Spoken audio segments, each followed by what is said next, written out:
Como San Hilario de Poitiers se abstuvo de participar en los dos concilios que presididos por los obispos arrianos Saturnino de Arles, metropolitano de las Galias, y Magencio de Milán, condenaron y expulsaron de su diócesis al obispo de Alejandría, San Atanasio, que era el baluarte de la iglesia contra ellos en Oriente. El emperador Constantino, instigado por sus correligionarios herejes, apuntó su odio hacia él y lo apartó de su sede episcopal. Sin dejarse intimidar, San Hilario realizó un sínodo con los obispos que aún eran fieles a la iglesia y tras varios días de deliberaciones, esa asamblea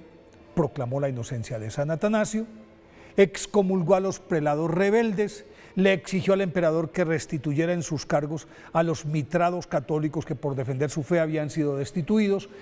y lo conminó a no intervenir en los asuntos eclesiásticos. Entonces,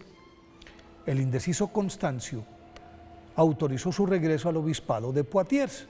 mas los sacerdotes arrianos, preocupados por el cariz que tomaba la situación, redoblaron sus intrigas arguyendo que San Hilario era mayor peligro para el imperio que para ellos y lograron que el pusilánime monarca lo desterrara a Frigia en el Asia Menor. San Hilario, nacido en Poitiers, Francia, en el 310, pertenecía a una familia aristocrática de su ciudad natal y fue educado por los mejores preceptores de la comarca que le enseñaron gramática, literatura griega, retórica, oratoria, pero especialmente filosofía, materia que lo indujo a replantearse su concepción de la vida, el sentido de la suya, y ello lo llevó a cuestionar los caprichos o esa caprichosa justicia de los dioses paganos. Buscando respuestas, se sumergió en las Sagradas Escrituras en las que, según el Papa Benedicto XVI, llegó poco a poco al reconocimiento del Dios creador y del Dios encarnado muerto para darnos vida eterna. Y el descubrimiento de esa verdad inmutable lo condujo a la conversión en el 345. A partir de ese momento, se dedicó a adquirir una sólida formación teológica, renunció a su fortuna de la que solo dejó una porción suficiente para la manutención de su esposa y de Apra, su hija, que habían sido bautizadas con él y compartían sus ideales de servicio a los pobres, su piedad, su constante oración y el ayuno. Su ejemplo impactó tanto a la comunidad cristiana que cuando quedó vacante la sede episcopal, fue aclamado por el nuevo obispo o como el nuevo obispo de Poitiers. Y aunque declinó en principio la elección, el pueblo lo obligó a aceptar, entonces asumió ese encargo humildemente, pero con la firmeza y liderazgo que las circunstancias requerían para combatir el arrianismo que, legitimado por Constancio, estaba socavando los cimientos de la iglesia, y lo hizo con tal sabiduría, firmeza y elocuencia que el emperador, intimidado por la fuerte reprimenda que San Hilario le hizo por su intromisión en los asuntos de la iglesia y por su negativa a firmar la condena contra San Atanasio, lo desterró a Frigia, región del Asia Menor, en la que durante 5 años San Hilario siguió rigiendo su destino de su diócesis de Poitiers a través de cartas apostólicas.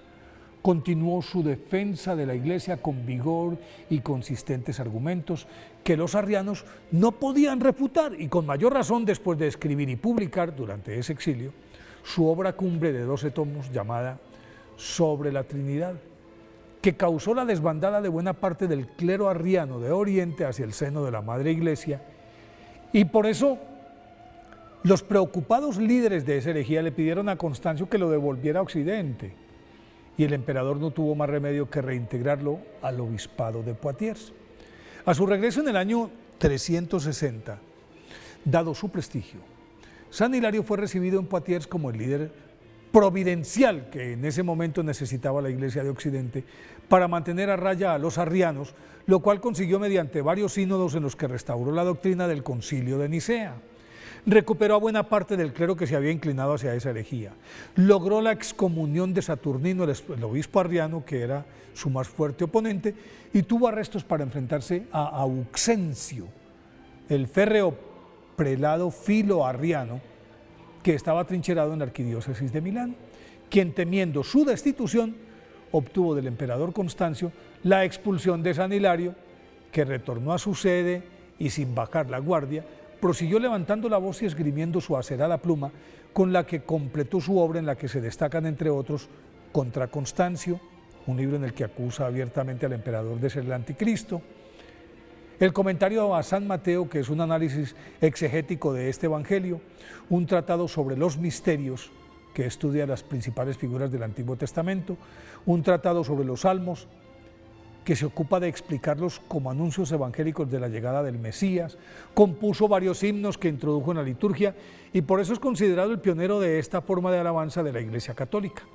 Embebido en esta ingente labor, lo sorprendió la muerte en el año 367. Por la magnitud y trascendencia de su obra,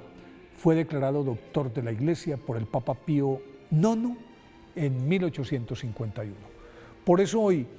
13 de enero, pidámosle a San Hilario que así como él lo pregonaba, nosotros también seamos capaces de predicar la verdad, aunque tengamos que permanecer en el desierto, como lo afirmaba él.